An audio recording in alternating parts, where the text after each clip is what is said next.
c'est parti pour cet épisode sur la donation. On va parler de donation alors avec une spécialiste. Je la vois faire la moue, On Laure. est tous un peu spécialistes. C'est vrai.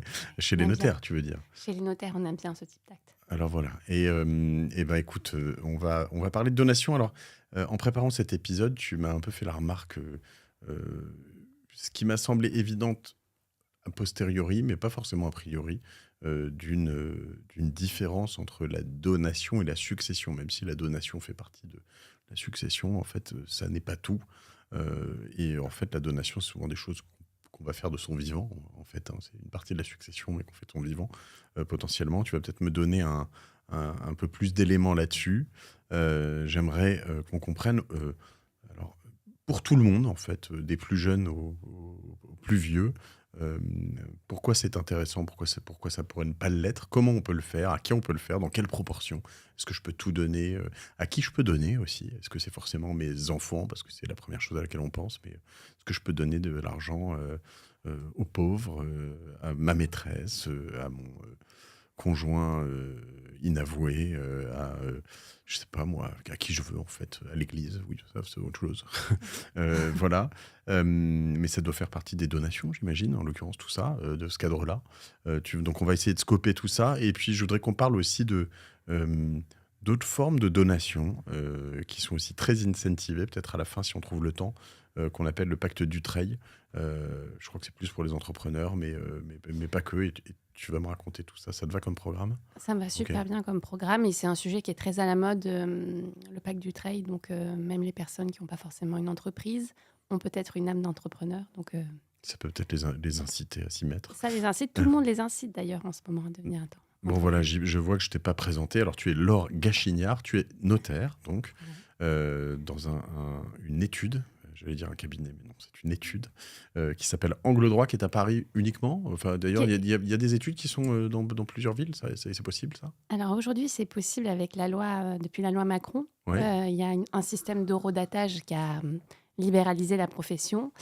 Et on peut être amené, en ayant une étude en place, à pouvoir participer à cet horodatage, sous condition bien sûr, de diplôme. Et donc, ça peut être un notaire diplômé qui participe à l'horodatage ou une étude en place dont un des associés deviendra démissionnaire pour prendre une autre étude. J'ai un nouveau trip maintenant, c'est de me moquer un peu des notaires avec leur jargon technique. Mais Voilà. l'horodatage, pour Alors, moi, c'est pas, alors, alors je t'assure que l'horodatage, c'est pas nous qui avons inventé ça. À la base, c'était un concours de création. ok, Et c'était le meilleur qui avait la place pour pouvoir s'installer parce que c'était un système de charge. Alors, ok, tout le monde disait que c'était un petit peu féodal. En tout cas, oui, c'était tout à fait, contraire au droit européen. oui, oui. Et donc, la France était...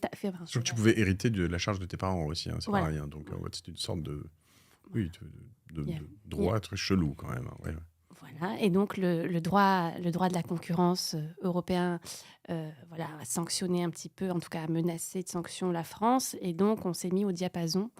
Et sur proposition de l'autorité de la concurrence, Mhm. il y a des cartes qui sont établies à peu près tous les 2 ans où on définit des zones où on a besoin de notaires.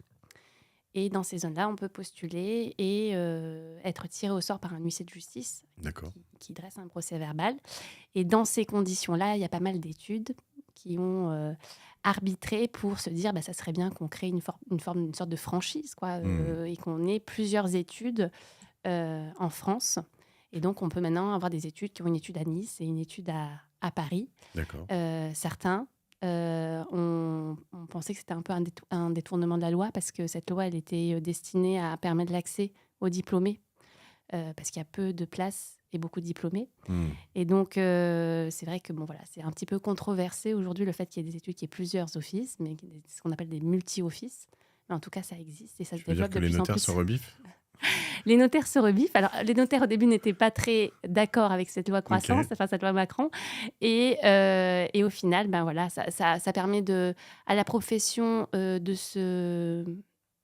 on va dire, de se féminiser, parce qu'il y avait peu de notaires femmes. Et en l'espace de quelques années, le nombre de notaires associés femmes a considérablement augmenté. C'est vrai. Parce que souvent, on était un petit peu bloqué à l'âge de la maternité, on va dire. Hmm. C'était le Graal. Il faut savoir qu'il y avait un système avant de Claire Habilité où on pouvait recevoir des actes et le notaire signer, et ça a été supprimé donc, pour justement développer le nombre de notaires. Et le tirage au sort a permis que le sort désigne les femmes, parce qu'avant, elles n'étaient pas choisies d'elles-mêmes. Bon, écoute, passionnant. Alors, on va pas faire un épisode entier Non, sur le voilà, mais on pourrait notaire, faire un épisode sur les mais c'est notaires vrai et sur la que... Alors, profession. juste, je vais Mais c'est revenir une sur ce belle point, profession. horodatage.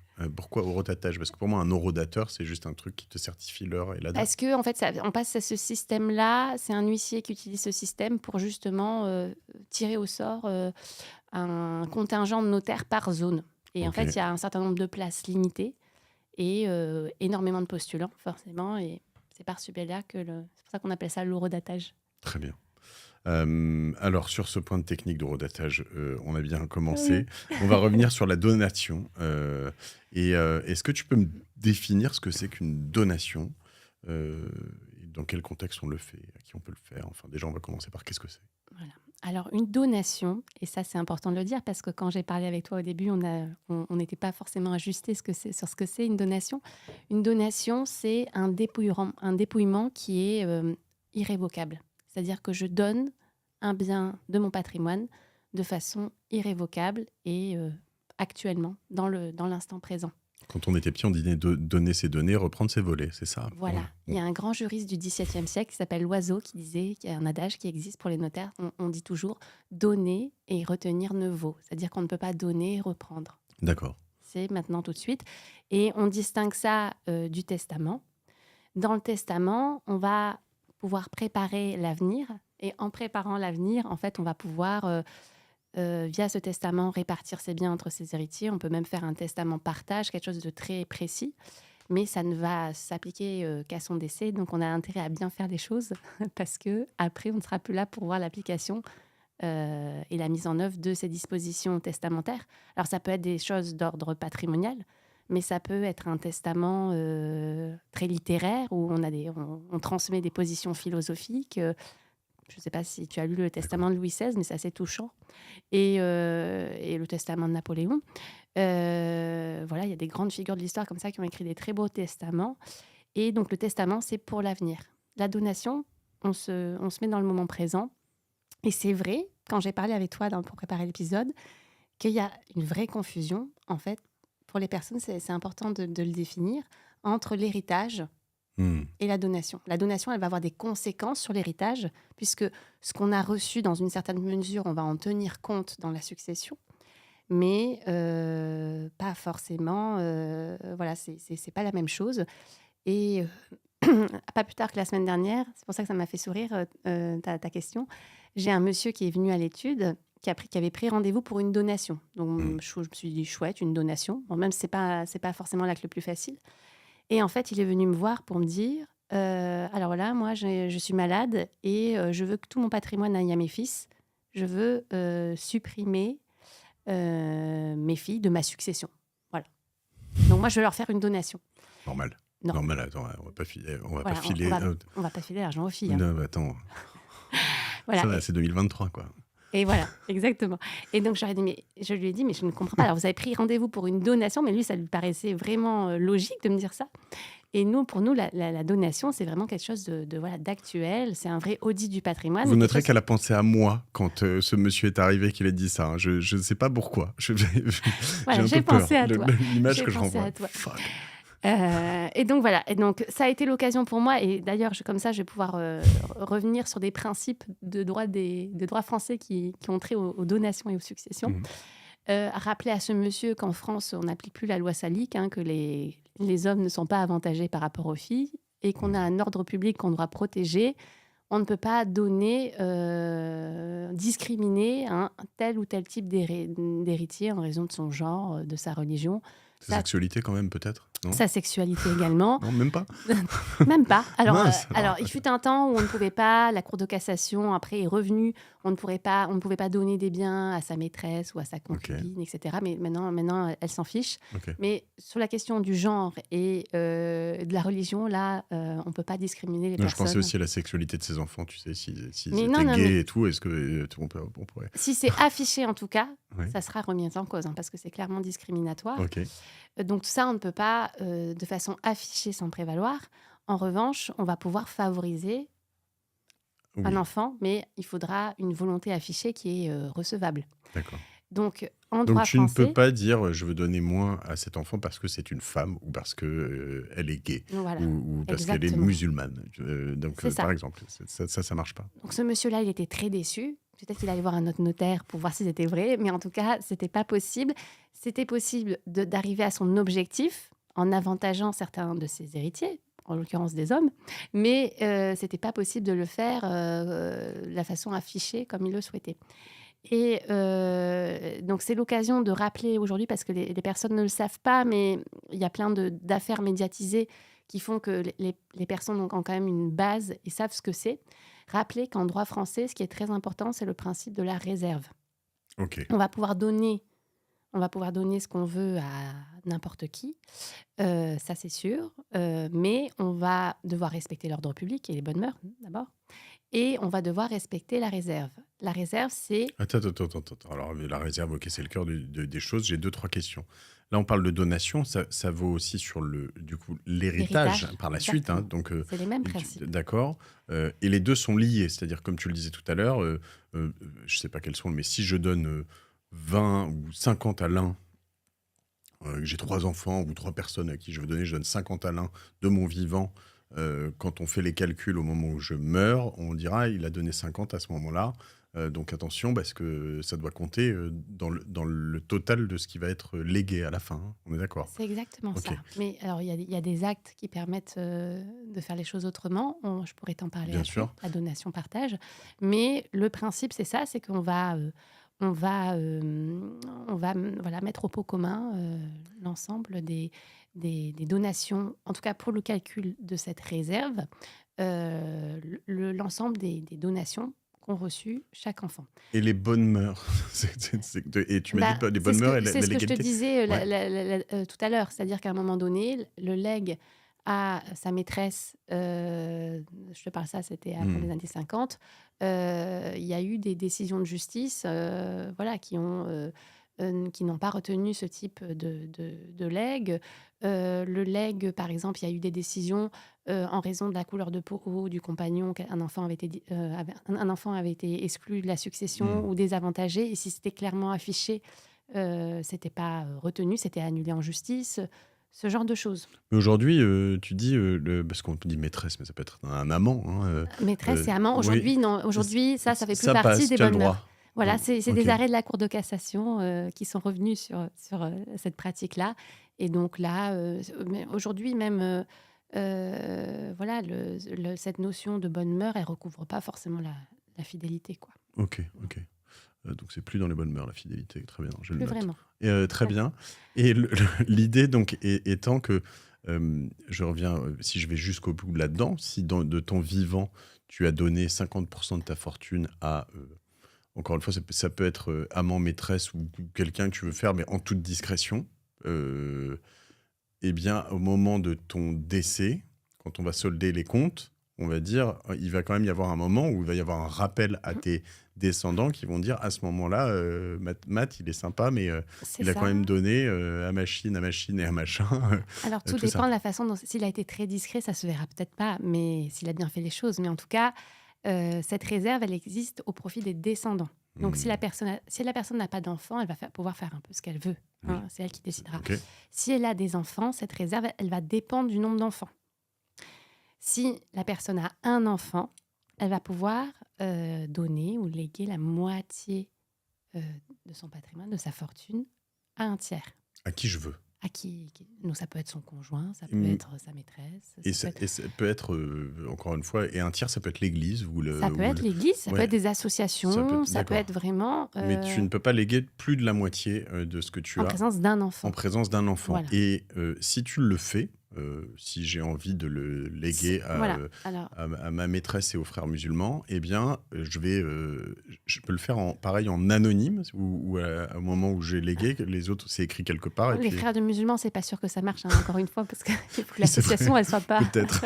Euh, mais, mais, euh, mais en tout cas, à le Emmaüs. travail du notaire à Emmaüs, le travail du notaire, ça va être de reconstituer le patrimoine du défunt Mm. en regardant ce qui a été fait en termes de donation, ce qui est fait dans le testament, s'il y a un testament. Et ensuite, il y a un système d'imputation pour voir si cette réserve de moitié est respectée. Et si Ok. ça empiète sur cette moitié, celui qui a bénéficié du legs va devoir indemniser l'héritier pour qu'il ait sa réserve qui soit restaurée. Ok, très clair. Et sur cette réserve, si ce que j'ai légué donc à Emmaüs et à quelqu'un d'autre a explosé en valeur, si j'ai légué à un moment la moitié de ma fortune, j'avais 1 million d'euros, j'ai légué 500 000 euros en bitcoin en 2012 à Emmaüs, Mm. et que ça vaut 50 millions maintenant. Ça se calcule en valeur partage, l'indemnité de réduction. Donc, en fait, peu importe, il faudra trouver les moyens de céder les choses pour indemniser les enfants. Donc, ça veut dire que l'ensemble vaut désormais 50 millions 500 000 euros Oui. à la fin. Oui, exactement. Et si... alors, je complexifie le truc un tout petit peu. Si... alors, mettons un cas de figure à 2 enfants. Quelle est la partie du... Combien? Alors, en présence de 2 enfants, et ça c'est important, en présence de 2 enfants, ce qui est le cas classique, chaque enfant doit avoir un tiers. Donc, on peut Ok. léguer seulement un tiers à quelqu'un d'extérieur. Ok. Et en présence de 3 enfants ou plus, après quel que soit le nombre d'enfants, la quotité disponible, c'est-à-dire ce qu'on peut léguer à un étranger, est seulement d'un quart. Ok. Et chaque enfant peut avoir un tiers, mais je peux donner un huitième à un enfant et le reste à l'autre, comme je veux, à ma guise. Non, chacun doit avoir son tiers.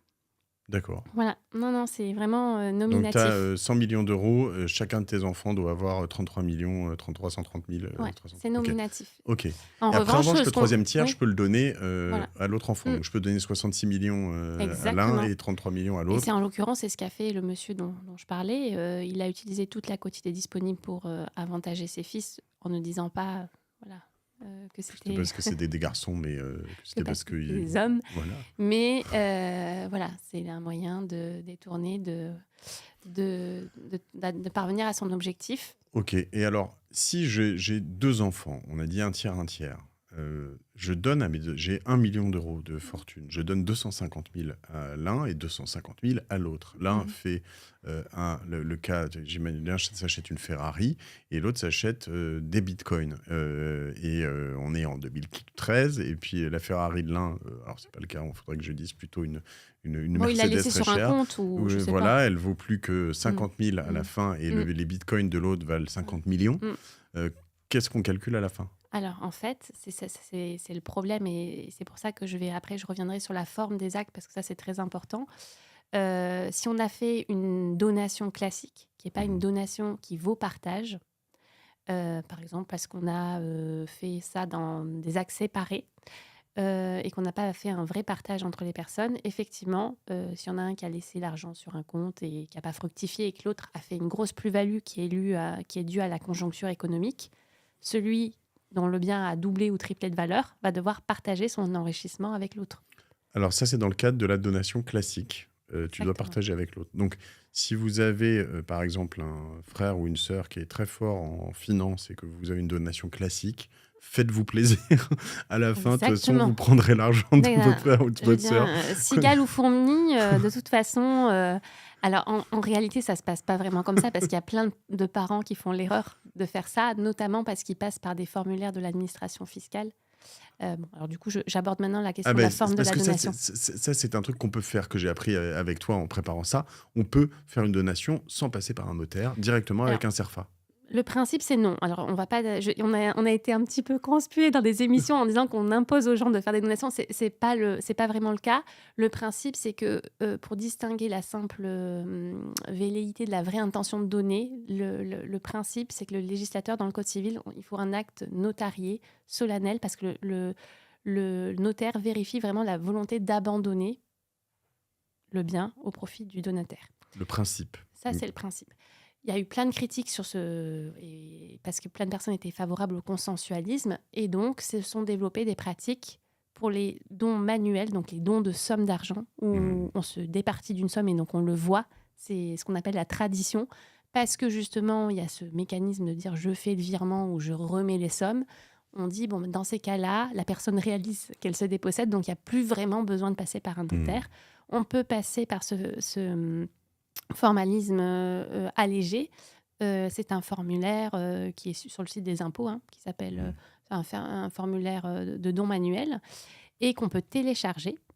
Et dans ces cas-là, si on souhaite donner une somme d'argent, c'est le donataire qui va aller enregistrer cette somme-là au service de l'enregistrement dont il dépend, en fonction de son adresse, et qui va cocher le motif de donation. Formulaire numéro 2734 SD, qui est le formulaire tu en sais encore plus que moi, Mathieu. manuel. Oui, Google is my friend. Voilà, il y en a plusieurs, mais en effet... donc, si vous tapez formulaire don manuel, vous verrez là, 2734. Alors, j'ai peut-être quelque chose, 15 569 02, déclaration. Il y a des déclarations ensuite, droitissimo, service public. Voilà, et ça, sincèrement, c'est très utile. Maintenant, quand il n'y a pas de droit, on peut parfois même le faire en ligne. On n'est même pas obligé d'aller au service de l'enregistrement. Et ça permet de donner des sommes d'argent. Généralement, les personnes le font quand on est dans la limite des abattements, parce qu'après, ils n'ont pas trop envie de calculer les droits. Okay. Et sinon, quand c'est trop important, ils préfèrent passer par un notaire.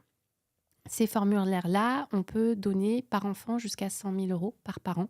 Okay. Et il faut savoir qu'il y a une autre petite case, ça je le dis pour les auditeurs, c'est qu'il y a une case 790G et une case 757. Il ne faut pas se tromper. Il y a 2 abattements qui sont possibles au profit des enfants. Un de 100 000 qui s'applique à tous les biens, tous les 15 ans, quel que soit l'âge. Et un de 31 865 qui ne concerne que les sommes d'argent pour les enfants majeurs et qui s'arrête à 80 ans. C'est-à-dire que tu ne peux plus pas en faire au-delà de 80 ans. Exactement. Okay. Donc, quand une personne veut donner... J'appelle mes parents ce soir. Exactement. Il faut leur dire de ne pas se tromper de case, surtout. Non, mais surtout quand les personnes donnent des sommes d'argent, souvent, ils cochent la mauvaise case. Et je leur dis, c'est dommage parce que vous n'avez pas utilisé celui-là. Ils n'ont pas forcément d'autres liquidités à donner. Et ils ont pris sur leur abattement général, alors qu'ils auraient dû utiliser l'abattement spécial. Voilà, donc ça, c'est une pratique qui est assez courante, qui évite de payer l'émolument de notaire sur les donations. Un émolument qui est à peu près... il faut savoir que l'acte de notarié, il est tarifé par décret. Et donc, il faut compter à peu près 0,6% pour les donations de sommes d'argent et après, à peu près 1,20% du montant donné pour les donations de biens autres que les sommes d'argent. D'accord. Et donc ça, si on donne... voilà, ça fait des montants quand même qui sont importants. Typiquement, si on a un enfant unique, finalement, tout ça, on peut, à partir du moment où on ne se plante pas trop, qu'il n'y a pas trop de risque à la fin que les descendants se prennent la tête, on peut y aller sans trop de problèmes. À partir du moment où tu as compris les histoires de cases, tu peux même aller chercher un avocat ou aller faire une consultation chez un notaire. Il faut bien mettre ses lunettes, mais c'est bon. L'enfant unique, c'est typiquement le cas où moi, je ne vais pas dire à mes clients venez faire une donation chez moi, sauf s'ils ont une intention particulière derrière. Mais si vraiment c'est une somme qu'ils veulent donner avec un enfant unique et ils n'ont pas forcément envie de mettre des clauses particulières, il n'y a pas de souci. Le formulaire de don manuel, c'est adapté. Okay. Si, en revanche, il y a des difficultés techniques aussi à plusieurs enfants, il faut que les personnes, aujourd'hui, elles aient conscience que ce formulaire de don manuel, c'est pratique, mais ce n'est pas forcément la panacée. Déjà, il n'y a pas d'analyse juridique si on ne consulte pas un notaire. L'exemple que je donne classiquement, c'est des époux qui sont mariés en communauté. Monsieur signe tout seul le formulaire et on ne peut pas, c'est l'article 1422 du Code civil qui dit on ne peut pas donner des biens communs sans l'accord du conjoint. Donc la donation est nulle. Et moi, je fais beaucoup de divorces et à l'occasion des divorces, forcément, le conjoint qui n'est pas content, il va dire la donation elle est nulle, moi l'argent, j'étais pas d'accord pour le donner. Voilà, il y a plein de petites subtilités juridiques quand on signe ce formulaire qu'il ne faut pas omettre, parce qu'une donation nulle, ça a quand même des conséquences. C'est bien, quand ils divorcent, ils font un tsunami, mais même pour les enfants, du coup. Généralement, écoute, après, il y a plein il va falloir que tu rendes les 250 000 € à papa-maman, parce que... Non, mais parfois, il y a des choses irrationnelles dans les familles, on maîtrise pas. Non, pas du tout. Après, moi, tout est très rationnel dans ma famille. Je vois pas de quoi tu parles. T'as beaucoup de chance, Mathieu. Je suis pas sûr. C'est les gens qui ont des familles très rationnelles. Toutes les familles. Je pense que les gens qui ont des familles très rationnelles sont ceux qui ont peut-être pas beaucoup de chance, en l'occurrence. Mais ça, c'est un autre débat qu'on ne traitera pas dans la martingale. Attends, quelques questions en parallèle de ça. Mm. Pour finir aussi, on a déjà bien entamé cet épisode, mais quand est-ce qu'on fait une donation? À partir de combien? C'est quoi? Si ma maman décide de me filer 5000 balles, Mm. merci maman, c'est une donation? Alors, ça dépend du patrimoine de ton donateur. Ok. Ce qu'on appelle le présent d'usage, ça ne sera pas considéré comme une donation. C'est Le un présent cadeau. comme le present en anglais, Le hein, ça c'est le present. cadeau d'usage, quoi. Le présent cadeau d'usage, voilà, voilà. c'est un peu vieillot, hein, c'est un Ouais, peu ouais, bien notaire sûr, comme ok. expression. C'est suranné, si tu veux. Toujours Euh, suranné, j'adore. Ok. Donc, ça, le présent d'usage, en fait, si tu es Liliane Bettencourt, bah forcément, tu vas pouvoir faire un petit virement de 10 000 euros. Ça va 10 pas. millions, ça passe aussi, hein, mais ouais. Et ça, tu n'es pas censé le déclarer. C'est vraiment un cadeau. Voilà. C'est un anniversaire, à Noël. Il n'y a pas de montant qui figure dans le bulletin officiel des impôts, mais en tout cas, on peut ne pas le déclarer.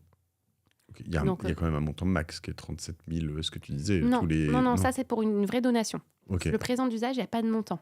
Donc, Je quelqu'un peux qui a donner un 10 millions. Non, il y a pas. Il faut que ce soit quelque chose de modique par rapport au patrimoine. Mm. Donc, quelqu'un qui a un appartement à Paris, des comptes bancaires, etc., s'il fait un cadeau de 500 euros ou de 1000 euros à Noël et un anniversaire à ses enfants, je pense pas que l'administration fiscale va aller lui tomber dessus. Mais quelqu'un qui a 1 milliard et qui donne 500 000, Alors, j'arriverai pas. Il y a pas de montant, hein. Donc, c'est vraiment d'accord. une interprétation des services des impôts. L'idée, c'est qu'en cas de contrôle, on puisse dire non, mais ça, c'était rien. C'était une broutille par rapport à mon patrimoine. C'était vraiment un petit cadeau. Pour Noël ou pour l'anniversaire ou pour une occasion. Donc, si un auditeur qui est milliardaire nous écoute et me donne 500 000 euros à la fin de cet épisode en disant j'aime vraiment bien ce que fait Mathieu pour le remercier, je lui file 500 000 balles, Ben c'est voilà, OK, exactement. potentiellement. OK. Potentiellement, c'est OK. Bah, Eh ben, j'espère qu'il n'hésite pas, mon t'entend. bichon. J'espère J'espère que qu'il tu t'entend. m'entends ou ma bichonne. On Je a suis- un SOS de Mathieu. Je vous envoie mon RIB à la fin, mon IBAN à la fin de cet épisode. Il n'y a pas de souci. D'accord. Et donc, Le présent d'usage, on met de côté. OK. Après, on a la donation classique qui peut se faire donc par acte notarié si ça concerne un bien immobilier, ça c'est obligé, OK. les parts de société. Et quand c'est que des sommes d'argent, on peut passer par l'acte notarié ou par les formulaires avec les réserves que je donnais sur le côté juridique et sur le rapport à la succession. Alors, quand tu dis il y a un maximum tous les 15 ans. 15 ans, ça, c'est pour les impôts, c'est ça? Oui. C'est-à-dire que On peut mon donner- bichon qui m'a donné ses 500 000 balles, en revanche, je vais devoir payer des impôts dessus. C'est ça le problème. Exactement. Et Il faut combien? savoir. Alors, Je sais on va peut-être jusqu'à pas. une tranche à 45%. Ah, OK. Donc, l'idée, c'est d'optimiser. Mathieu, c'est pas de payer 45% Ouais, tout de suite. ouais. Enfin, on va pas faire les choses one shot. Mais là, tu vois, tous les 15 ans, si on s'y prend tôt, on peut donner 131 865 par parent et par enfant. OK. Au total, sur sa vie. Voilà, OK. exactement. Et ensuite, on va pouvoir compléter ça éventuellement par de l'assurance vie avant ses 70 ans. Hein. On peut placer en assurance vie par bénéficiaire avant ses 70 ans OK. 152 500 euros. Donc, Ok. ça peut compléter. Hein. Et après, si on veut donner plus, on va être taxé. Et on va être taxé rapidement dans une tranche à 20%. Quand on dépasse l'abattement et qu'on est à peu près au-delà de 30 000 euros, de 32 000 euros, on est dans la tranche à 20%. Donc, l'idéal, c'est quand même d'ouvrir une assurance vie assez tôt pour ses enfants. Ah oui, ça, c'est un bon conseil, ça. Voilà. Ouais. Et de commencer à verser des choses pour eux. Ouais. Et là-dessus, jusqu'à 150 000 euros, 152. 1500, ouais. Et ben, c'est 154 500, ça devait être le million de francs à l'époque. Est-ce que c'est 152 500, oui, mais ça devait être ça. Ouais, voilà, et c'est donc, ça. Ouais.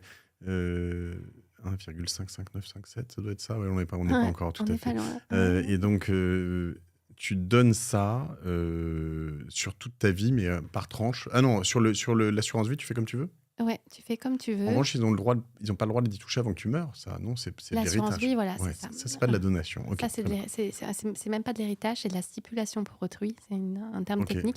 Donc, c'est totalement hors succession. Ok. Donc, ça va même pas compter dans le pot commun et pour le calcul. Ouais, Ah ouais, ça, donc si t'as pas un gros patrimoine, finalement, il y a quand même vraiment des moyens de sortir tes enfants de ton Alors, héritage. Hein. non, parce que en fait, il y a une limite. C'est qu'il ne faut pas que ça soit manifestement excessif. Encore une fois, ne me demande pas combien c'est manifestement. Je ne pourrais pas te D'accord. répondre, il n'y a pas de définition. Mais il faut que ce ne soit pas excessif par rapport au patrimoine du défunt. Donc, c'est un moyen d'avantager quelqu'un, un tiers. Souvent, en plus, ça reste assez confidentiel. Les compagnies, elles n'aiment pas trop répondre aux notaires quand on leur demande les montants. Et c'est un moyen d'avantager une personne en dehors de la succession, mais il ne faut pas que ce soit grossièrement visible. D'accord, parce que tu peux faire une assurance vie au profit de n'importe qui Oui, aussi. Ok, oui, très bien. De Mathieu exactement. Stéphanie aussi. De Pareil, Mathieu, voilà. ça Nouvel marche. appel de Mathieu. Je vais vous donner mon compte d'assurance vie, allez-y. Très bien. Non, il va être bien cet épisode, il me plaît de plus en plus. Très bien. Donc, on peut faire des donations. Donc ça, on est hors de... Finalement, on a dit, non, on est dans une donation, mais dans laquelle je ne peux pas... à laquelle je peux pas... donc, on a dit profiter de mon vivant hein, sur l'assurance vie. Du Oui, vivant de la personne qui me donne. Ok, donc oui, ça, c'est encore autre chose. Si je reviens sur le vivant, oui. donc tu peux donner, tu le dis sur un truc raisonnable, Mm. ce que tu veux, Ce que plus ou tu veux. moins à n'importe qui. Voilà. Donc ça, c'est Il n'y a quelque pas de chose. limite, mais simplement, si tu déplaces la réserve, il y aura, si la personne veut récupérer sa part de réserve, Ouais. elle déclenchera l'action en réduction. Il y aura une indemnité de réduction qui sera due. Admettons que tu dises, moi, j'institue légataire universel ma compagne, ce qui arrive parfois. Mhm. Elle va être mise en possession de tout le patrimoine et elle va devoir, s'il y a 2 enfants, indemniser les enfants en valeur à hauteur de 2 tiers. Ok. Voilà, donc Ouais, donc ça faut suppose d'avoir le cash à côté. Ouais. Donc, c'est une petite assurance vie à côté, ça va pas être suffisant. Il va Non. falloir trouver d'autres moyens d'indemniser les enfants. Ok. Et alors, c'est à la fois très clair, à la fois, je me dis, ça doit être un bourbier de temps en temps, parce que finalement, en fonction de quand tu dois aller chercher tout ce que tu as donné dans une vie à un tel, la valeur que ça a pu avoir Mhm. pris si tu as fait des SERFA Voilà. donc pas une donation partage, mais Ouais. une donation manuelle. À la fin, en fait, tout ça est une source de conflit de malade, en fait. Ben, on est des vrais détectives et je t'avoue que c'est en fonction de la vie des gens. C'est-à-dire Hmm. que en face de toi, tu as des personnes, tu leur expliques les principes et tu as des personnes voilà, qui sont bienveillantes entre elles, qui ont un bon échange et qui vont pas forcément, parce qu'elles sentent que ça va être très compliqué, indiquer au notaire, même si nous, on interroge toujours, on explique toujours les principes, qui vont pas forcément dire à leur notaire quel a été l'emploi Hmm. des sommes. Donc, ils vont dire on a reçu telle somme et telle somme, ça a été dépensé, on a fait un voyage aux États-Unis ou je ne sais pas quoi. On est tous d'accord pour dire qu'on ne sait pas trop ce que c'est devenu et on va rapporter le même montant parce qu'on s'entend tous bien Hmm. et il n'y a pas de souci. Le problème, c'est que quand dans les fratries, là, le décès révèle voilà, des failles, des aspérités qu'on n'avait pas traitées en amont, les parents ne s'en étaient pas occupés, ou voilà, il y Les avait psys non plus. les psys non plus, c'est ça. Et là, voilà, chez nous, on devient un peu psy, Ok. on devient médiateur, psy, et quand on peut rien faire, ben, on renvoie le dossier devant les avocats et le juge. Ok. Et ensuite, on peut prendre un autre rôle, qui est celui de notaire commis, où là, le juge va nous déléguer ses pouvoirs pour qu'on puisse arbitrer et soumettre au juge un projet de partage et de liquidation où on aura donné notre avis sur toutes les preuves qui nous ont été données, etc. On espère que ça arrive le moins possible. Hmm. Généralement, les personnes s'entendent. C'est vrai. Ok. Je connais Dans plusieurs la cas de plupart. figure. Je connais en effet certains où c'est très compliqué, d'autres où en effet ça marche très bien. Il n'y a pas trop de sujets. Est-ce que toi, d'expérience, ceux qui en parlent le plus tôt, j'imagine, sont Oui. ceux qui... Alors, parfois, les parents font l'autruche parce qu'ils sentent qu'il y a un souci, qu'il y a un Hmm. problème de jalousie qui est présent même parfois dès l'enfance. Mais c'est vrai que moi, ce que je peux leur conseiller aujourd'hui, c'est d'assumer, d'essayer de ne pas faire l'autruche et de proposer à leur enfant, même si parfois les discussions sont difficiles, de proposer une donation-partage de leur vivant. Une donation-partage, ça va être un acte où de leur vivant, ils vont organiser le partage de leurs biens. Hmm. Et donc ça, ils vont faire des lots. Et c'est eux qui vont décider qui a quoi. Et c'est pas les personnes qui, à leur décès, vont devoir se mettre d'accord. Donc Ok. déjà, ça va traiter les problèmes. Ça suppose d'avoir quand même un certain patrimoine, parce que c'est un acte qui est quand même coûteux quand on répartit son patrimoine. Et il faut qu'il y ait des lots pour chaque héritier et que tous les héritiers soient lotis. Ok. Et donc là, dans ce cas-là, parce qu'on fait une donation-partage, parce que chaque héritier a eu un lot, c'est un acte où en fait, les héritiers ne vont pas devoir le rapport. Ce que je t'expliquais de remettre au pot commun, En fait, on va considérer que toute cette partie qui a été transmise, C'est fait, quoi. c'est fait, elle Après, tu n'existe te plus. démerdes avec ce que tu Et on as se débrouille avec ce qui reste dans la succession des parents. Donc, moi, le meilleur conseil que je peux donner, c'est que les parents qui ont une résidence principale, qui ont une résidence secondaire, enfin plusieurs, et des biens locatifs, qui conservent leur résidence principale, parce que là, pour le coup, c'est l'endroit où ils vivent. S'ils veulent la vendre, etc., c'est pas forcément opportun de la transmettre. Et après, le reste, de répartir les enfants en tenant compte de eux ce qu'ils veulent déjà, et de l'affection de tel ou tel enfant pour tel ou tel bien. Parfois, c'est le même, donc il faut faire un choix. Et il vaut mieux faire le choix en conscience que plutôt de laisser ce choix aux enfants qui vont... Démerdez-vous plus tard. Ouais. Voilà. À ce moment-là, tu vends tout et puis tu Voilà. leur dis tiens, moitié-moitié, démerdez-vous aussi sinon. Voilà. Mais parfois, on ne parvient pas à un partage, parfois parce que Ouais. les personnes ne sont pas d'accord, mais au moins, il y a eu quelque chose qui a été désamorcé. C'est plus facile ensuite. Et tu as, parce que je pense avoir une minorité par rapport à nos auditeurs qui sont encore là, de gens qui sont plutôt en situation de donation. Enfin, quoique, il y en a quand même qui ont peut-être des enfants assez grands, mais grands, 18, 20, 25 peut-être, mais pas beaucoup plus. Excusez-moi pour ceux dont c'est le cas. Et il y en a aussi beaucoup qui ont entre 20 et 35, 40 ans, 45, peut-être 50. Qui sont plutôt dans la situation. Est-ce que de temps en temps, ce sont les enfants qui vont dire bon, papa, maman, les frères, les sœurs, ou je sais pas, venez, on va aller voir le notaire tout de suite. Ça arrive? T'en as des cas de figure ou... À cet âge-là, en fait, j'ai plutôt l'impression que c'est un poids. C'est un poids parce qu'une fois, il y en a un qui m'a dit la donation, c'est accéder à la gloire par l'escalier de service. J'adore. Voilà. Et donc, du coup, ça lui plaisait pas du tout que ses parents lui donnent quelque chose. Et généralement, en plus, quand on passe par un acte notarié, dans l'acte notarié, il y a un certain nombre de garde-fous qu'on met parce que les parents, quand même, se dépossèdent. Et on met des clauses. Par exemple, on peut mettre une obligation d'emploi pour l'acquisition d'un bien immobilier pour pas que la personne, elle dépense tout. Il peut y avoir des clauses comme ça qui sont mal prises ou des clauses d'interdiction d'apport de l'argent en communauté ou du bien en communauté pour que ça reste dans la famille. D'interdiction d'hypothéquer. Voilà, il y a pas mal de clauses qu'on peut mettre. On peut dire qu'en cas de décès de la personne sans enfant, ça s'appelle un legs résiduel, enfin une clause résiduelle. Si elle décède, elle devra transmettre le bien à ses frères et sœurs et pas à quelqu'un d'autre. Donc la personne, ça l'empêche un petit peu.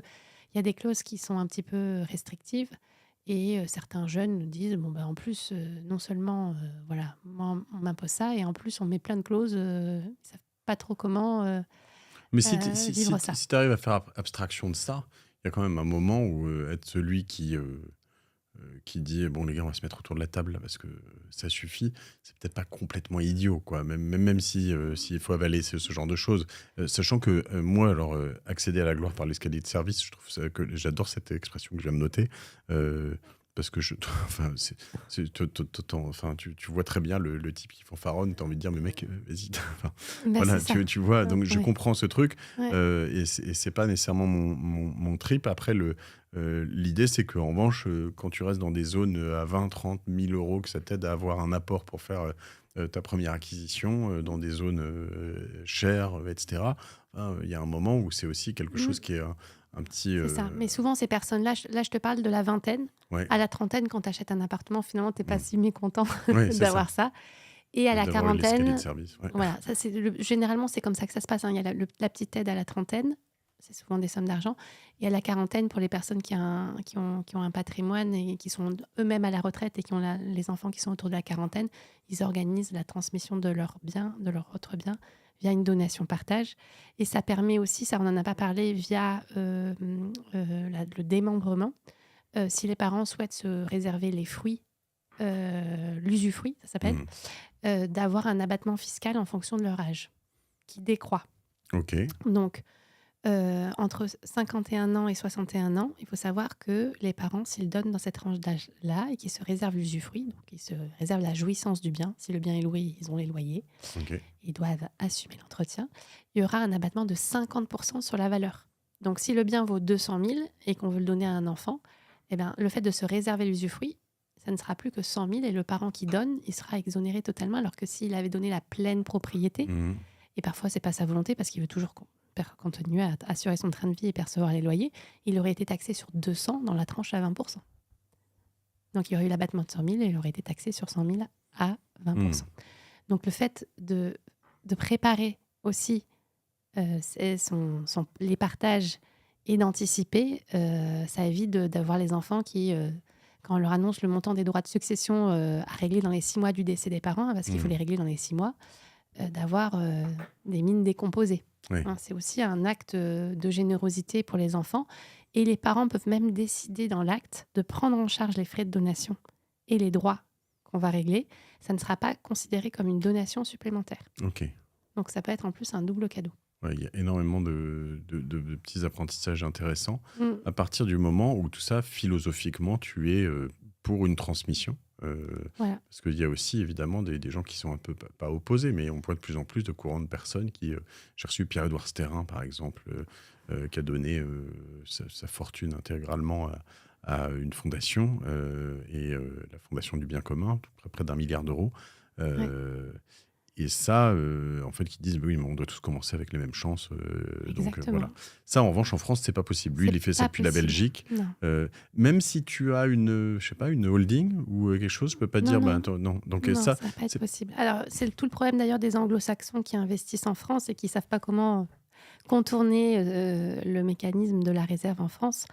Donc du coup, bon voilà, il y a des moyens, mais non, quelqu'un qui est français et qui a un patrimoine en France et qui a des héritiers en France, si c'est la loi française qui s'applique, ce n'est pas possible. d'accord. Un Non. anglo-saxon qui aurait un bien en France, il est légalement Alors, soumis à la réserve. en fait, s'il y a un héritier français, même s'il a désigné la loi anglaise, Hmm. il y a un mécanisme qu'on appelle le droit de prélèvement, où l'héritier en France pourrait dire bah non, moi sur le bien en France, en fait, je veux récupérer ma part de réserve que j'aurais eue si jamais c'était la loi française qui s'appliquait. Ok. Donc du coup, non, ce mécanisme de la réserve, il est très fort. Il a été mis en place par les codificateurs à l'époque de la Révolution pour diviser les fortunes, en fait. Les aristocrates, ça se transmettait avec le droit d'aînesse. Et en fait, c'est pour répartir les fortunes. Et il est très ancré, même s'il est très débattu aussi, parce que le système anglo-saxon n'est pas du tout pareil. On peut léguer sa fortune à qui on veut. Et alors, je vais essayer de prendre un cas tordu pour voir jusqu'où je peux t'emmener.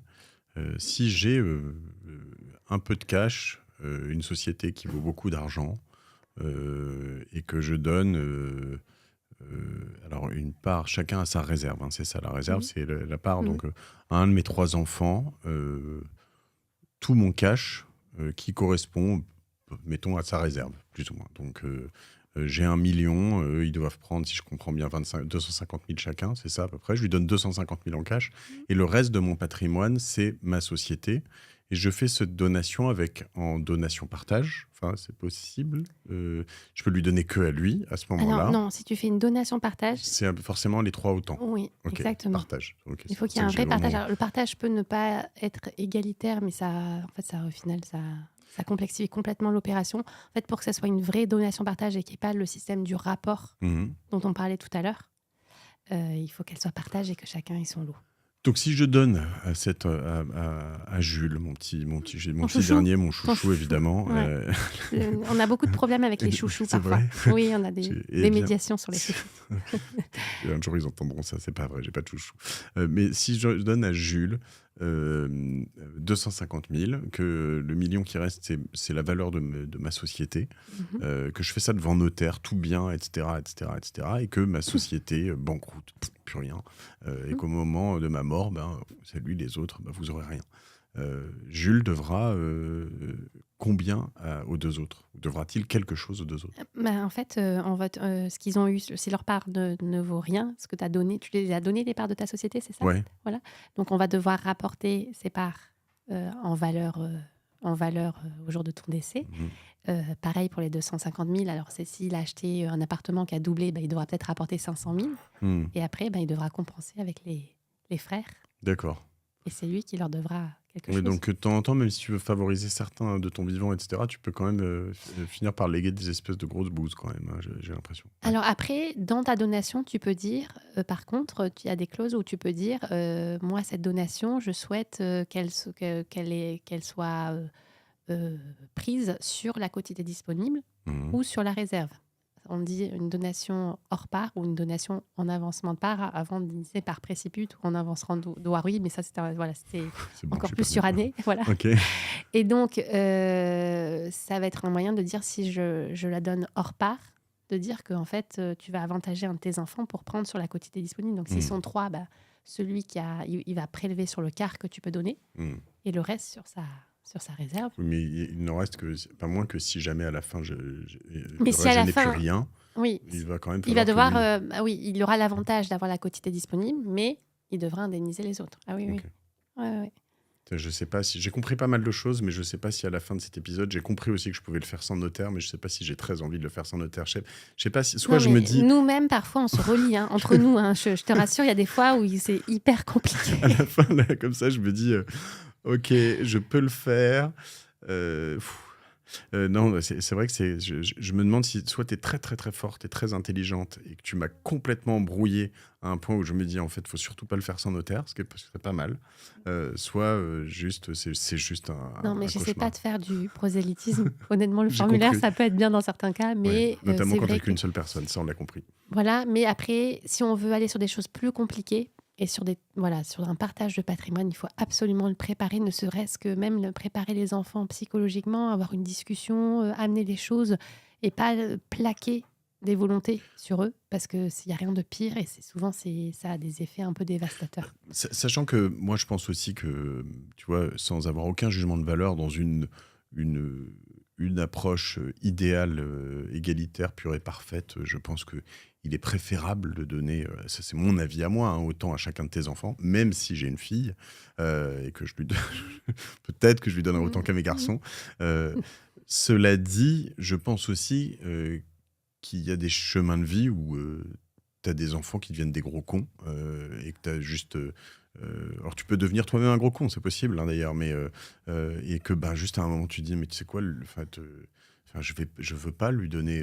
Il n'y a pas de raison, tu vois, il y a des chemins qui se séparent, ce sont des personnes qui sont tierces, même si c'est toi qui l'as élevé, que c'est toi qui les as aimés et tout ça, ça arrive. Ça arrive, hein. Et Oui, donc, bien sûr. il y a un moment où, voilà, quand tu veux faire, de toute façon, si je comprends bien, dans un cas comme dans l'autre, si tu veux te dire, j'aimerais soit, là ça peut être des approches philosophiques différentes, mais qu'à un moment T de la vie, ils aient autant qu'ils en fassent ce qu'ils veulent, mais qu'en revanche, s'ils en font du bien, du mal, ce soit leur problème et pas celui de l'un ou de l'autre, que A n'est pas équilibré avec B 20 ans plus tard parce que B a fait de la merde. Je pense que tout ça, faut bien le faire, et ça, en l'occurrence, quand on a plusieurs, faut passer devant un notaire. C'est à peu près ça qu'on dit. Oui, oui, oui, parce que ça permettra. Mais parfois, là, on passera pas à l'acte, hein, parce que parfois les personnes elles sont pas mûres, parce que c'est pas le moment.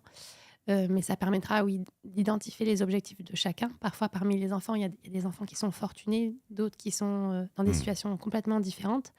La personne fortunée, elle va pas forcément être intéressée à une donation, mais elle va peut-être se dire, tiens, par contre, moi, mes enfants à moi, eux, ils en ont besoin. Ils doivent acheter un appartement.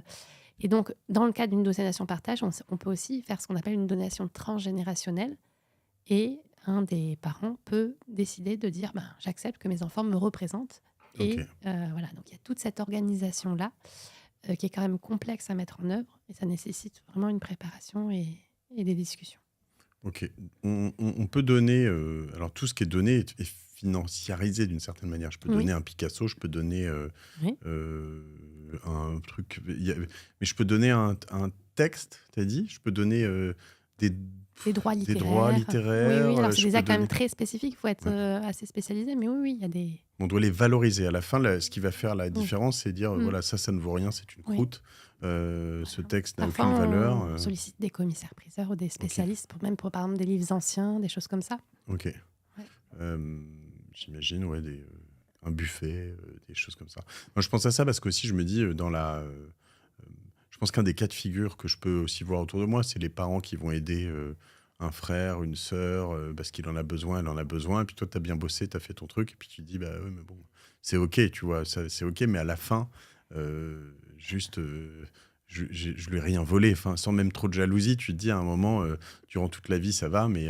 C'est ça, où s'arrête l'aide parentale. Ouais. Et ça, c'est des cas, justement, dans le cas des donations, souvent, c'est quelque chose qui ressort.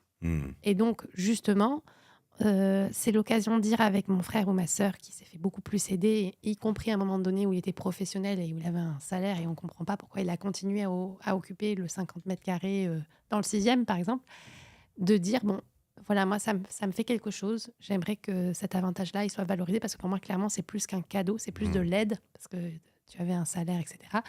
Et moi, ça m'est arrivé que dans des donations, on chiffre l'avantage procuré à une personne et qu'on considère que c'est un lot et que c'est quelque chose qu'on le valorise justement pour compenser et pour après, voilà. C'est OK. on tourne souvent autour de la justice, la notion il n'y aura jamais l'égalité stricte. On sera toujours sur de l'équité. Je Voilà. comprends, Voilà. l'équité. Bon, je comprends dans les grandes lignes. Donc, 1 personne, 50 %, 2 personnes, 66 Oui. 3 personnes et plus 75 Mm. et les 25 qui restent, je peux Mm. en faire ce que je veux à chaque fois, c'est ça, les donner à qui je veux, comment, et C'est ça. cetera. Mais chaque enfant doit avoir ses proportions. Tout ça, c'est clair. 2, sont vivants, dans les grandes lignes, il y a des choses qu'on peut faire qui sont les 37 000 et quelques tous les 10 ans. 31 31 000, voilà. 865 tous les 15 ans. Tous les 15 Avant, ans. c'était 10 ans. OK, Mais OK. c'est encore Donc pire maintenant. 31 000 tous les 15 ans que je peux donner à Des mes sommes d'argent enfants en avant les somme 80 ans. avant les 80 ans. Et ça, il y a zéro impôt, zéro machin, Mm. etc. Donc voilà, Mm. si vous avez un peu d'argent ou vos parents ont un peu d'argent, autant qu'ils commencent un peu tôt, ça vous aidera. Et puis Exactement. ça leur fera pas trop de mal Mm. et puis ça fera moins d'impôts. Et en plus, tu as un L'abattement, 152 000 alors 100 000 euros ah tous oui, les 15 ans. 100 milliards d'euros tous les Et 15 ans. les 52 500, Sur c'est le les PEA. primes d'assurance vie OK. versées avant ses 70 ans. Ok, donc ça, on a ces grands montants. C'est une Voilà. fois qu'on a compris à peu près ça, c'est tout ce que je viens de dire, on a les grandes lignes des donations dans l'ensemble. C'est ok? Exactement. Ok. Voilà. Avant de finir cet épisode, j'aurais quand même qu'on parle 2 secondes, parce que j'en ai parlé tout à l'heure, du pacte Dutreil, qui est Voilà. alors moi, j'ai rencontré quelques personnes qui me disaient, en l'occurrence, et je ne l'ai pas fait, je trouve ça compliqué, mais tu peux notamment donner ton entreprise à tes enfants. Euh, et ça, c'est visiblement le plus gros cadeau fiscal qu'on puisse faire quasiment aujourd'hui en France. Hein, c'est Alors, ça? tu as pas mal de biens exonérés en France. Mhm. Ça peut être les bois et forêts, mais c'est moins sexy que peut-être le pacte Dutreil. Donc, on va rester sur le Ok. pacte Dutreil. C'est pareil, c'est 75% d'abattement. Ok. L'abattement pour le pacte Dutreil, il est de 75% de la valeur du bien. Donc, t'imagines, pour une société qui a beaucoup de valeur, c'est quelque chose de très important. Donc, c'est vrai que ça s'adresse à des auditeurs qui sont chefs d'entreprise ou qui sont, voilà, qui dirigent une société. Donc, ça s'applique pour les entreprises et pour les sociétés. Mais il y a des conditions qui sont quand même très strictes. Et généralement, c'est toute une équipe qui travaille autour de la mise en place de ce pacte Dutreil.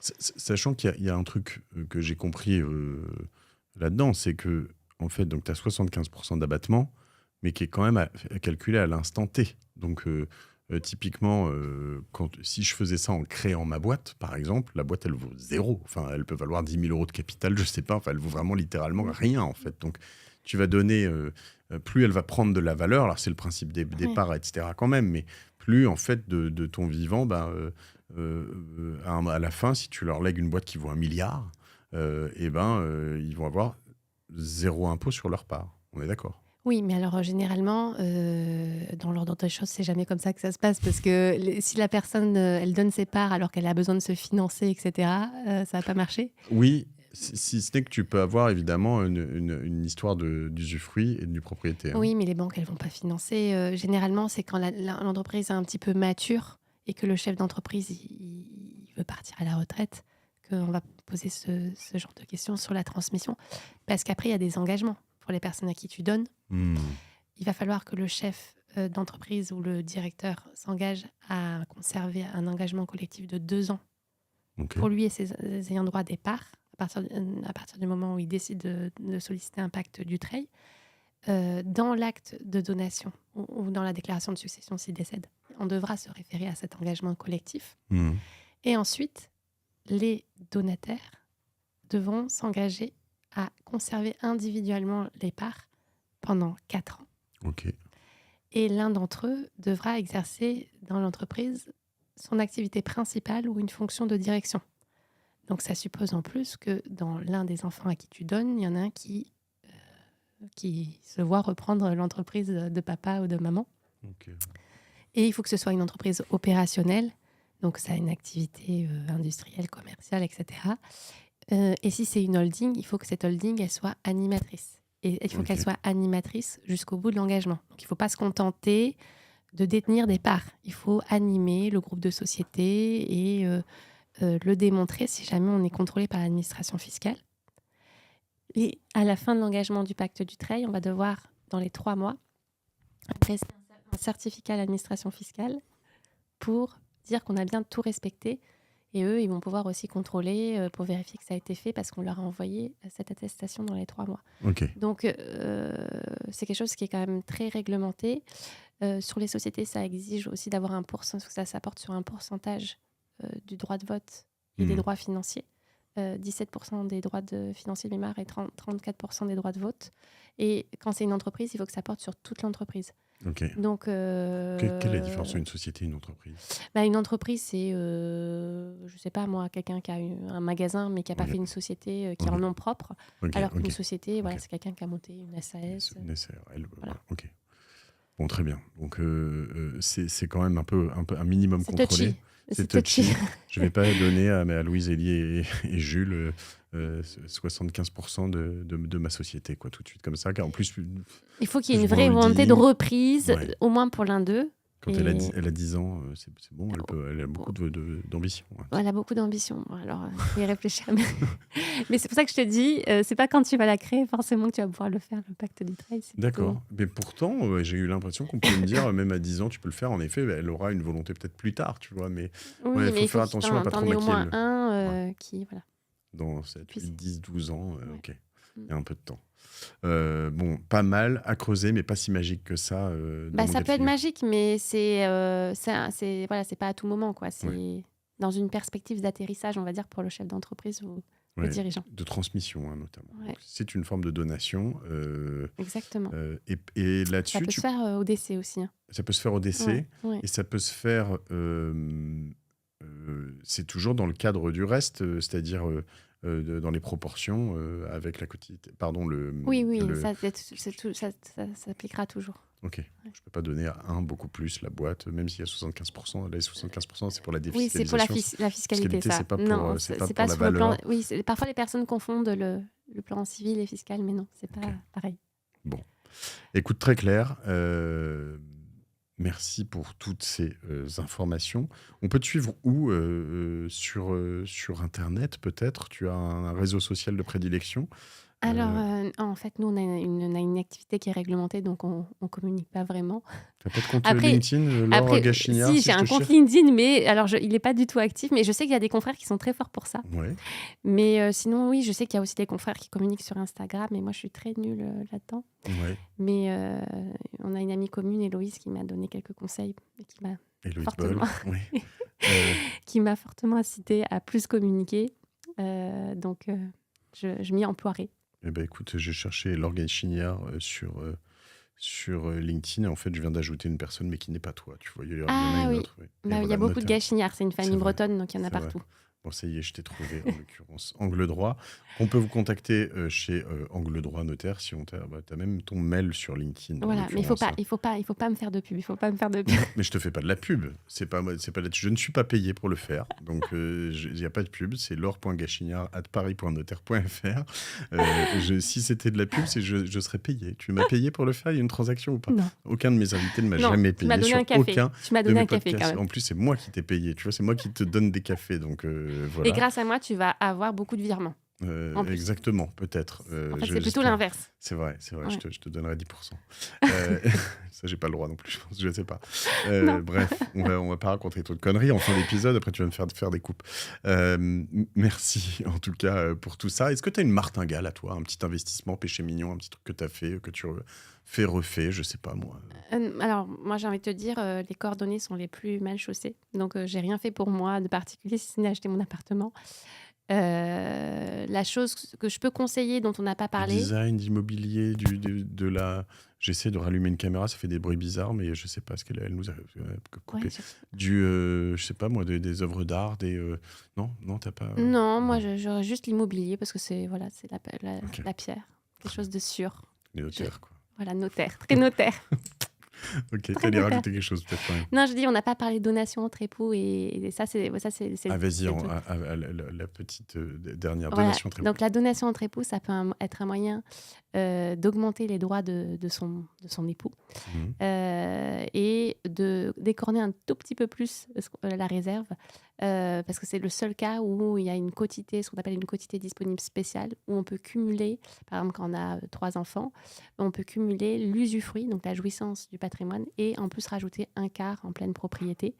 Et cette donation entre époux, ça va être un moyen aussi de transmission efficace dans le cadre d'une succession, parce que l'époux va être bénéficiaire de cette donation et en fonction de ce qu'il y a dans le patrimoine, il va pouvoir soit tout prendre en se disant comme ça transmet au deuxième décès aux enfants et on optimise les abattements, ou alors cantonner en disant moi ils vont être assez taxés dans ma succession parce que j'ai pas mal de patrimoine, donc je décide de cantonner et de prendre seulement une partie de cette donation entre époux qu'on a organisée, soit par acte notarié, soit par testament. Et c'est pareil, on peut donner à peu près ce qu'on veut. On peut donner ce qu'on veut, mais dans la limite de cette quotité disponible spéciale Ok, quand on est marié. Voilà, donc ok. c'est toujours pareil. Cool, je vais en parler à ma femme, qu'elle me donne un peu d'argent. Voilà. Mais généralement, c'est réciproque. Après, on peut le Ok. révoquer le lendemain et le conjoint ne le sait pas. Donc, tu vois, ça se trouve, elle te dira oui et Elle le n'écoutera lendemain. jamais jusqu'à ce moment de l'épisode. Donc, c'est bon, c'est bon. Écoute, très bien. On va en parler juste après. Très bien. J'avais pas vu ça en effet. En fait, ça dépend plutôt, j'imagine, donc aussi de ton. Ça, on ne conseille pas à tout le monde. Hein. C'est pas forcément adapté dans les familles recomposées. Ok. Mais où voilà, ça correspond pas forcément aux objectifs.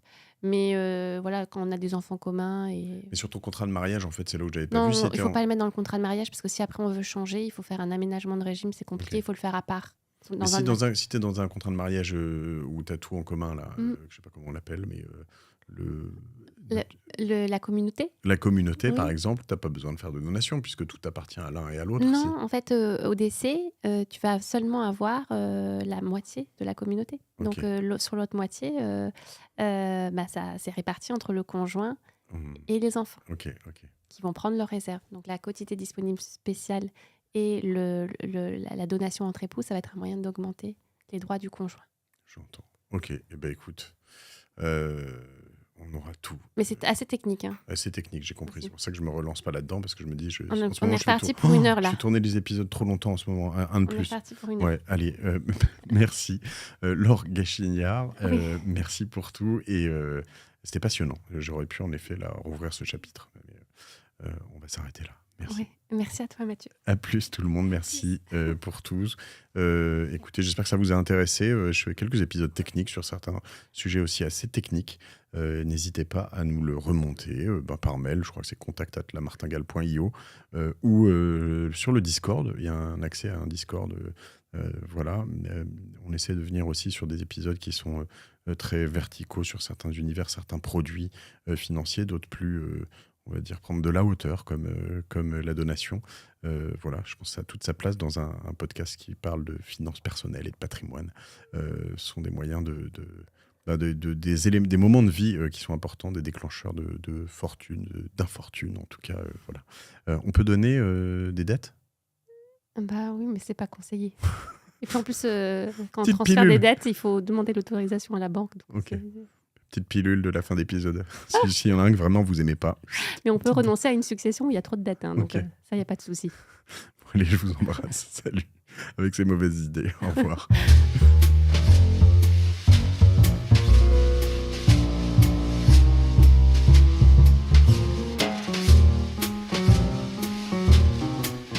Alors, ça y est, je suis ravi de te retrouver, Albert, pour le débrief avec Nalo. Je pourrais appeler ça comme ça. Ouais, bonjour Mathieu. Voilà, merci de me donner cette opportunité de venir écouter ces épisodes, de pouvoir débriefer. Toujours intéressant. Qu'est-ce que tu en as pensé de cet épisode avec Eh Laure écoute, Gachignard ? très intéressant, premièrement, parce qu'il remet des bases. Alors, quand on connaît un peu, on a l'impression que c'est assez basique, mais je pense que la très, très grosse majorité des gens n'y connaissent rien sur le sujet, premièrement. Ensuite, faire prendre conscience aux gens que c'est un sujet extrêmement important, je le répéterai 15 fois. Les donations, vous avez parlé de succession aussi, parce que ça va ensemble. Parce que tu as bien compris que si on donne du vivant, c'est rapporté à la masse successorale, Bien sûr. sauf dans le cas de la donation-partage. Je reviendrai dessus aussi. Mais c'est très, très important, parce que problème, c'est que les histoires d'argent en famille, c'est toujours un peu... on se dit toujours que ça va être une lutte, que ça va être un bazar, etc. Or, on cherche plutôt de l'apaisement. Dans une famille, c'est souvent un peu sa grotte où on a envie d'être tranquille. Sauf que souvent, on repousse un petit peu le sujet et ça devient une bombe nucléaire au décès des parents ou s'il y a des choses qui sont cachées, etc. C'est un peu ça, pardon, mais la bombe nucléaire, en fait, c'est que tu te dis, j'ai pas envie de balancer une petite grenade de mon vivant. C'est un peu ça, j'ai envie que ce soit pépère, donc voilà. m'emmerdez pas. Mais la question, c'est ce qu'on en peut fait, pas balancer une petite grenade maintenant, une petite cartouche maintenant, allez, on va se prendre la tête. Très légère, clac, clac. Mais on se met d'accord sur... Et puis, il y a un moment où toi, en tant que... Si c'est toi le donateur, il y a un moment, tu peux aussi dire, regardez, ma règle, c'est celle-là. C'est ma ça. volonté, c'est ça. Et puis, je donne ça. Voilà. Okay. Tu vois, c'est exactement ça. Si tu fais ton organisation de ton vivant, c'est accepté par les enfants parce que c'est toi le boss, t'es là, tu dis... C'est ton argent. Ok, on s'organise, je vais évidemment pas donner à Martin ce qu'il ne voudrait pas ou à Joséphine ce qu'elle ne voudrait pas, parce qu'elle s'en fiche de la baraque à Saint-Jean-de-Luz ou l'autre, il s'en fiche du bateau à je ne sais pas où, ou la voiture de collection, tu vois. Donc ça, Laure, cool, non, ils ont rien de tout ça. Parce que je reviens sur Laure qui disait, pareil, faire attention à pas faire ses donations de son côté, sans en parler avec ses enfants, tu vois. Il faut donner aux enfants ce qu'ils ont envie, ce qu'ils préfèrent avoir dans ton patrimoine, quoi. Parce que si tu commences à donner un objet ou un bien qui n'intéresse pas Arthur et que ça intéresse plutôt Marie, bah, il vaut mieux en parler tous ensemble. Donc pour moi, des donations, c'est une histoire de famille. Une succession, c'est une histoire de famille. Et de toute façon, un patrimoine, comme je l'ai déjà dit ici, c'est une histoire de famille. C'est pas une histoire individuelle, tu vois. C'est une histoire de famille. Donc, je reviens aussi sur la donation-partage. Pour moi, je suis un peu extrémiste sur ça. C'est que, limite, quasiment tout doit être donation-partage à partir du moment où on n'est pas enfant unique. Comme Laure et toi, vous le disiez très bien, un enfant unique, tu n'as pas de guéguerre entre les frères et sœurs, tu vois. En revanche, dès que tu es 2 ou plus, donation-partage. Donc devant notaire, quoi. Devant notaire, pourquoi ? Parce que, ce soit partage ou pas partage, tu peux le faire devant notaire, mais donation-partage, c'est forcément devant le notaire, parce que ça veut dire que tu partages, comme le mot l'indique, donc ça veut dire que tu donnes 100 000 à l'un, 100 000 à l'autre, et c'est valorisé à la date de la donation. Si l'un achète une voiture qui se déprécie dans le temps, comme beaucoup de bagnoles, et l'autre investit dans des startups florissantes, eh ben, c'est le problème de l'un et de l'autre. Et la bonne entente, alors j'entendais Laure, de dire, bon, on s'entend bien, on va pas dire ce qu'on a fait, si l'un, il a gagné plus et tout. Attends. Il y a du fric dans l'équation. Moi, je pars toujours du principe, je dis à tous mes clients, partez du principe que votre famille, c'est Verdun. Comme ça. Non mais... et que c'est vous le bon général qui devez faire en sorte que tout se passe bien. Okay. Ouais, sachant que tu peux partir dans les tours et te dire, il y en a un qui a tout cramé et l'autre qui a acheté, qui a fait 25 millions, mais en étant même plus raisonnable, il y en a un qui a plus que la moitié ou le quart, ou même qui a littéralement tout cramé. L'autre, il a juste le double. Il a juste le double, il y en a un qui a 0, il y en a un qui a 200 000. T'inquiète pas que celui qui a 0, s'il peut récupérer ses 100 000 et qu'il est à la dèche... S'il a besoin de bouffer, s'il a besoin de se payer son toit, il viendra prendre l'argent, parce qu'en fait, là, on est dans un phénomène de survie, en fait, tu vois. Et dans un monde où on est consommation outrancière, le m'as-tu vu, etc., t'en as jamais assez. Tu vois, les gens, ils en ont vraiment jamais assez. Donc, ils vont aller chercher le moindre. Donc, c'est vraiment important de bien préparer. Il faut pas s'empêcher de mettre les pieds dans le plat. Et c'est pas mettre un pied dans la tombe. Hein. C'est pas mettre un pied dans la tombe. Ou alors, c'est mettre un pied dans une belle tombe, en fait. Parce que si c'est pour que tu mettes le bazar, que tu fasses rien et que tes héritiers...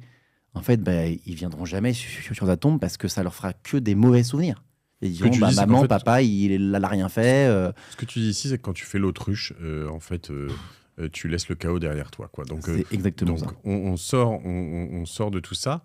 Encore une fois, je pense que la question, moi, je me dis, les auditeurs de la Martingale, je pense, sont des gens proactifs. Je le sais d'ailleurs. S'ils écoutent ce podcast, c'est qu'ils sont proactifs.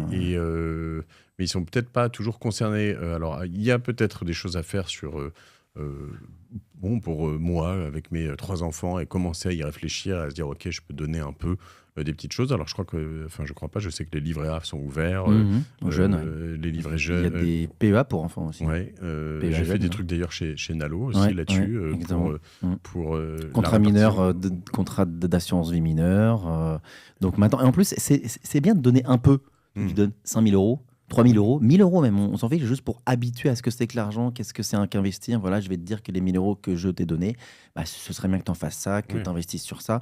Ça fait de l'éducation financière. Et puis les abonder, et puis on va dire exactement. que je cherche le terme, mais l'effet Fiscal. non, mais snowball, L'effet boule de neige. l'effet boule de neige, ça marche aussi sur ça. C'est-à-dire qu'au plus tôt tu ouvres ces comptes, au plus tu les abondes au mois le mois, au plus il y a des taux d'intérêt, au mieux ce sera. Les compound interest, Les intérêts composés. voilà, fonctionnent aussi sur ce genre de choses. Donc finalement, ça peut être une très bonne idée, la donation.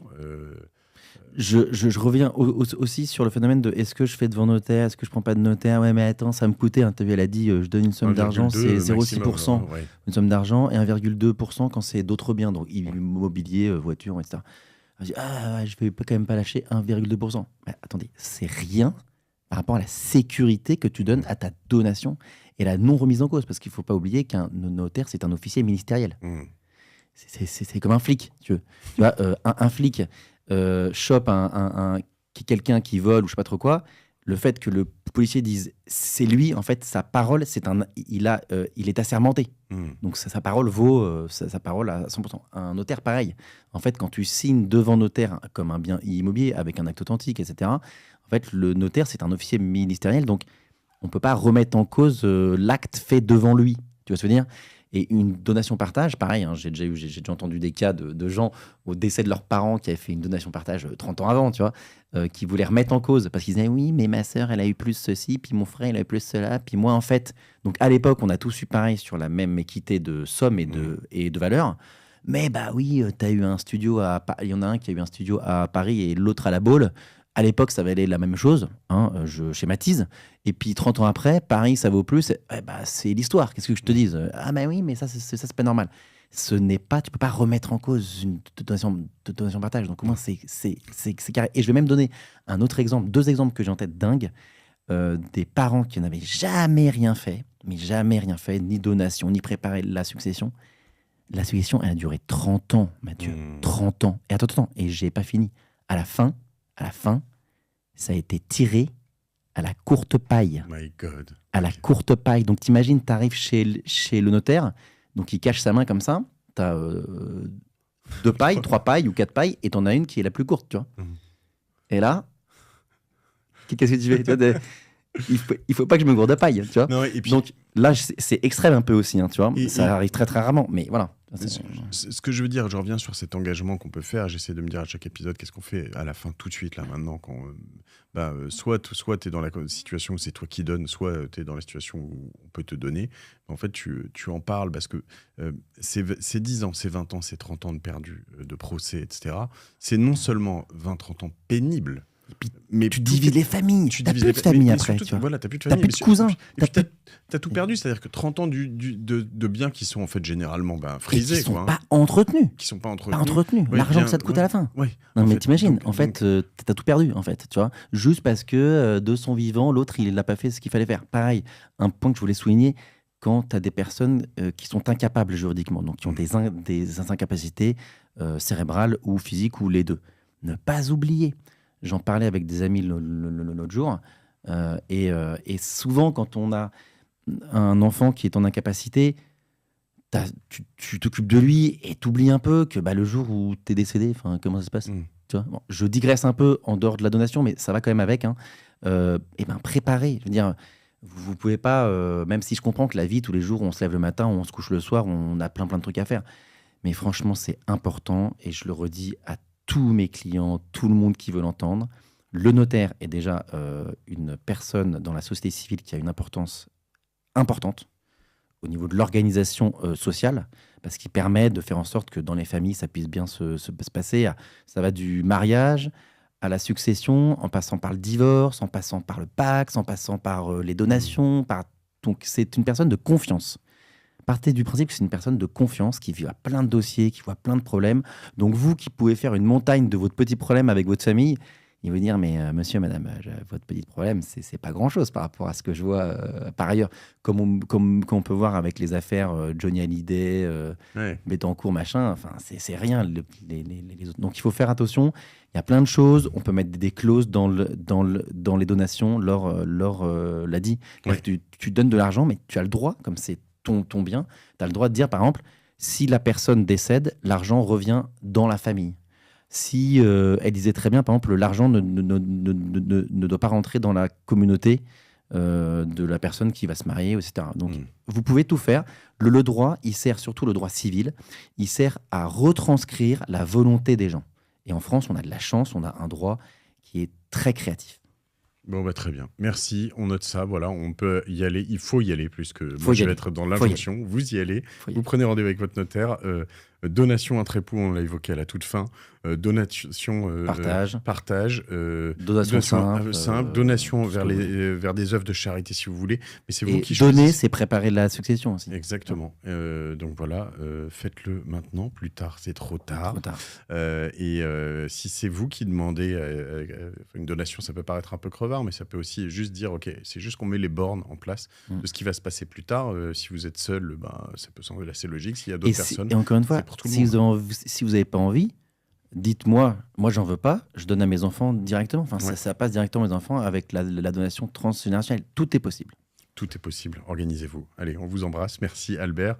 Merci, on Mathieu. te cherche sur LinkedIn, Albert Dantoir. Oui. On mettra le lien, voilà, A-N-T-H. D'_A-N-T-H-O-U-A-R-D. Mais vous tapez Nalo, et Albert comme c'est la Nalo, société dans ça laquelle marche, je travaille, ouais. vous pouvez retrouver. Exactement. Allez, foncez tous chez Nalo. Je vous embrasse. Bisous, bisous. Salut.